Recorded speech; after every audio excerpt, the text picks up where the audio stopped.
लोकसभा चुनाव से पहले मुस्लिम पसमानदा समाज ने लखनऊ में प्रेस कॉन्फ्रेंस कर बीजेपी सरकार पर नाराजगी जताई है।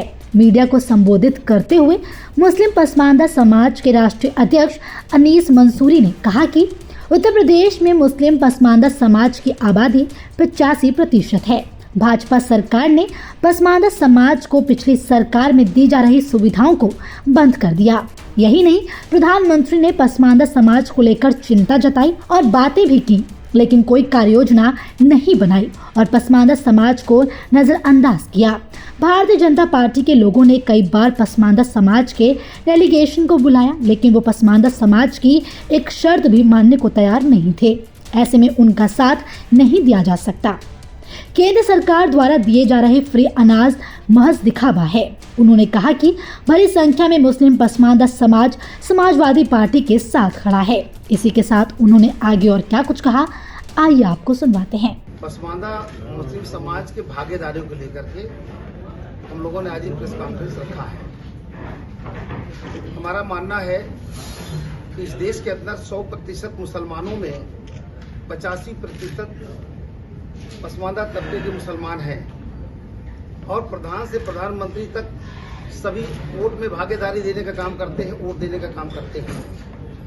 लेकिन जब बात आती है उनके हक की, उनके भागीदारी की, तो उनको नजरअंदाज कर दिया जाता है और मुस्लिम समाज को जो भी देना होता पार्टियों को, वो मुसलमानों में वो आला खानदान के लोगों को ही परिवार दर परिवार चलाने का काम करते हैं। उन्हीं की पीढ़ी दर पीढ़ी, उनके दादा को सांसद, बेटा विधायक और उनका पोता विधान परिषद, ऐसे तमाम जो मुसलमानों में एक खानदानी प्रक्रिया है कि जो सियासत में जहां बैठा है उसके परिवार को ही बढ़ावा मिलता है।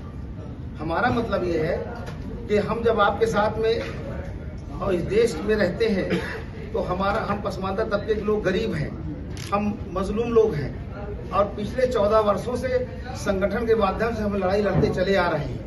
इससे पहले इस लड़ाई को किसी ने नहीं सोचा न लड़ा। जब से हम लोग पता चला कि हमारे हालात इतने बदतर क्यों होते जा रहे हैं, तो हमने संविधान में पढ़ा कि संविधान में धारा 341 के तहत हमारा हक सुरक्षित है कि जैसे हिंदू दलितों को आरक्षण लाभ था वैसे मुस्लिम दलितों को भी आरक्षण लाभ था, लेकिन वो बंद कर दिया गया।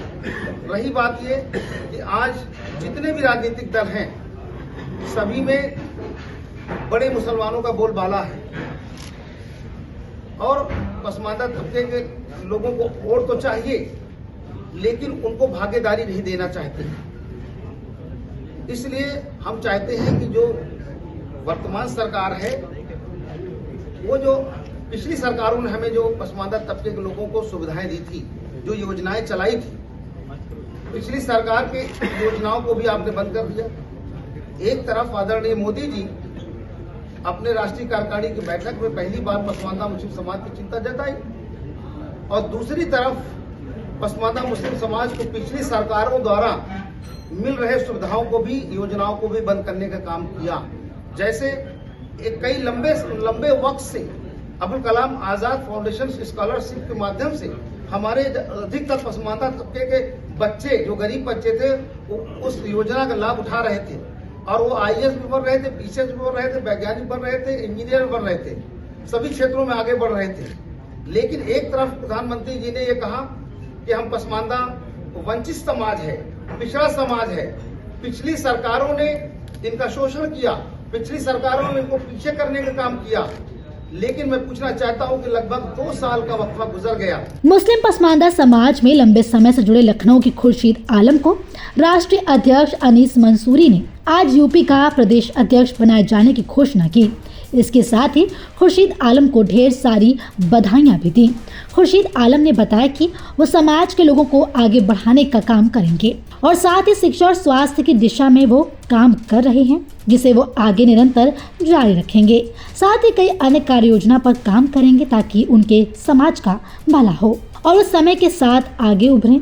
इसी के साथ उन्होंने आगे और क्या कुछ कहा, आइए आपको सुनवाते हैं। आज बहुत बड़ा दिन था मेरे लिए, क्योंकि मुझे अपने समाज की सेवा करने का मौका मिला है और प्रदेश अध्यक्ष के पद पे हमको नियुक्त किया गया है। इसके लिए मैं अपने राष्ट्रीय अध्यक्ष माननीय अनीस मंसूरी साहब का बहुत बहुत आभार प्रकट करता हूं और उनको धन्यवाद देना चाहता हूँ। हमारी आगे आने वाली कार्य योजनाओं में पासमानदा मुस्लिम समाज, जो कि एक पिछड़ा वर्ग है, जिसकी 85% मुसलमानों की 85% आबादी जो है वो पासमानदा है।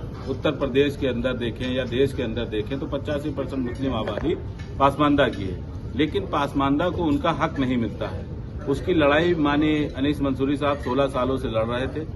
इनका सबसे पहला संगठन था जिसने पासमानदा की बुनियाद को रखा।